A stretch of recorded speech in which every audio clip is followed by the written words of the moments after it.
弟兄姊妹平安，今天是2025年的6月16号。今天的经文是诗篇124篇，箴言第7章第1节到第4节，以弗所书第4章第7节到16节。今天要跟大家分享的主题是相同的呼召。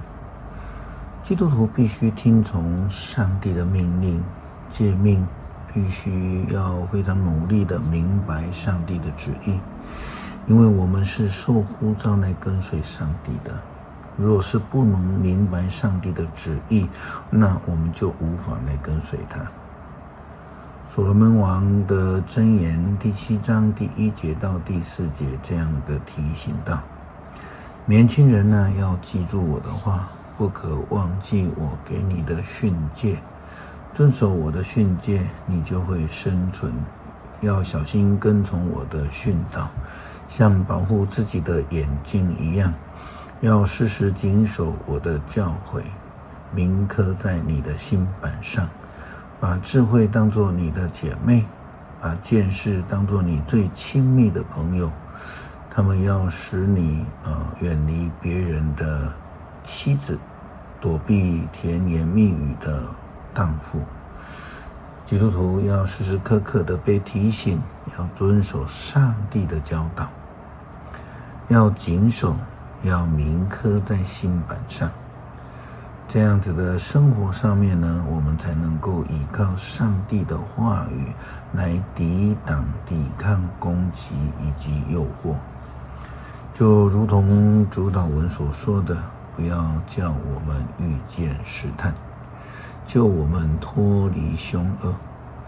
耶稣基督自己就为我们立下了榜样，在遇见试探的时候，要以上帝的话语来抵抗，来避免诱惑。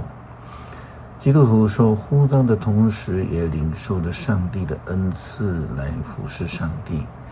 每一个人所领受的恩赐其实都不相同，借着不同的恩赐，我们能够在教会里面同心的服侍上帝。保罗的教导告诉我们，虽然我们所领受的是不同的恩赐，虽然我们有不同的服事，但是呢，这都是来自同一个圣灵，为的是呢，要跟随同一个呼召来服侍上帝，来建立耶稣基督的身体，我们说教会。保罗在写给以弗所教会的书信，以弗所书第4章第7节到16节，他这样的提到：我们每一个人都按照基督所分配的，领受特别的恩赐，正如圣经所说，他升上到至高之处的时候，带去了无数的俘虏。他赐恩赐给人，他身上，这句话是什么意思呢？这是说他曾经先降下到了地的最深处，那降下的就是升上到诸天之上的那一位。他这样的做就是要充满万有，他也是赐恩赐给人的那一位。他指定有些人要做使徒，有些人要做先知，有些人要传福音，有些人要当牧师或是教师，目的是为了要准备上帝的子民为他工作，建立教会，就是基督的身体。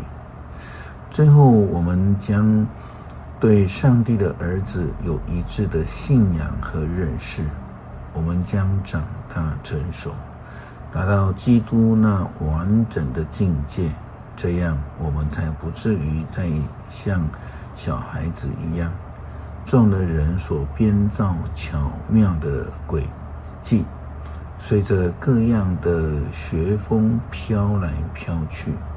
相反的，我们要以爱心说诚实话，在各方面向着基督不断的长进。他是头，整个的身体都依靠他。借着各关节经络互相配合，彼此连结，这样各肢体发挥功能用的时候呢，身体就会在爱中渐渐的长大，建立起来。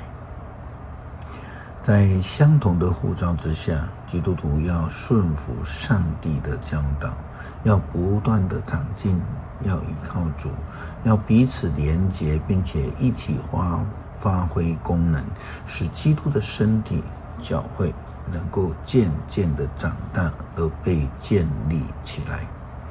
诗篇124篇，以色列啊，你说吧，要不是上主帮助我们，会怎样呢？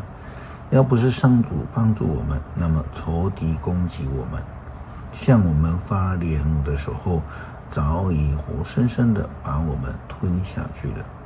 洪水早已卷走了我们，浪涛早已淹没了我们，急流也早已把我们冲走。我们要感谢上主，因他没有让仇敌毁灭我们。我们像鸟儿挣脱猎人的罗网，罗网破裂，我们得到自由。我们的帮助从上主而来，他是创造天地的主。感谢上帝赐给我们恩典，呼召我们，使我们领受你属天的恩赐，领受你的呼召，来建立基督的身体。祷告奉主耶稣基督圣名求，阿们。